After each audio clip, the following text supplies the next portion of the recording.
బొండాడి వెంకటేశ్వర అన్న market chairman. ఆయన ఇంట్లో ఎవరు లేనప్పుడు ఒక 50 మంది 60 మంది వచ్చి ఒక బీసీ నాయకుడి మీద గలాట్ చెందడము ఇది బాధ్యత కాదు. చాలా మంది మీరు ఎమ్మెల్యే కాకముందే మీరు ఇట్లుంటే ఎమ్మెల్యే అయితే ఇంకా ఏ విధంగా ఉంటుంది.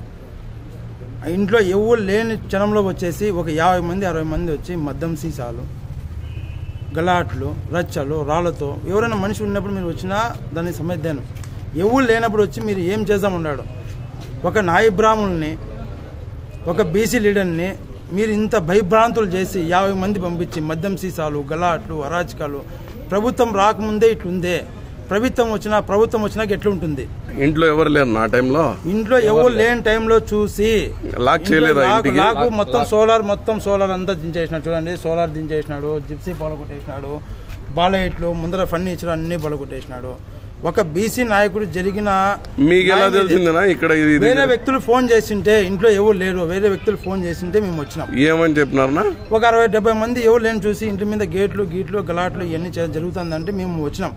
ఆయన బీసీ లీడర్ ఇంట్లో లేనప్పుడు జరిగిన సంఘటన ఇది. పోలీసులు ఎవరు రాలేదన్నా? పోలీసు వాళ్ళకి ఇన్ఫర్మేషన్ మేము ఇచ్చినాము. వేరే ఫోన్ ద్వారా పోలీసు ఇన్ఫర్మేషన్ ఇచ్చినాం. మాకు ఇన్ఫర్మేషన్ అందింది. వచ్చే లోపల వాళ్ళు లేరు, వెళ్ళిపోయినారు. ఎవరు ఇన్ఫర్మేషన్ ఇచ్చినారంటే మీరు సోషల్ మీడియా చూడండి, సెల్లులో చూడండి, సెల్లులో ఏమన్నా వచ్చినాదో ఏం వచ్చినా మీరు అన్నీ చూడండి. ఎవరు చేసింటారో ఏం చేసింటారో అది మీకు తెలియాలి. సోషల్ మీడియాలోనే చూడండి. ఇప్పుడు నిందితులు ఎవరు చేసి ఉంటారు అనేది పోలీసులకు ఎవరైనా దొరికినారంటనా? ఇప్పుడే కదా పోలీసులకు ఎవరైనా దొరికినారంటనా? ఇద్దరు దొరికినా అన్నాడు Sudhakar Reddy sir. CC footage కూడా ఎత్తుకొని పోయినాడు. సీసీ ఫుటేజ్ ఎత్తుకున్నాడు. అది వచ్చినాక ఎవరు ఏమనేది మనకు తెలుస్తుంది.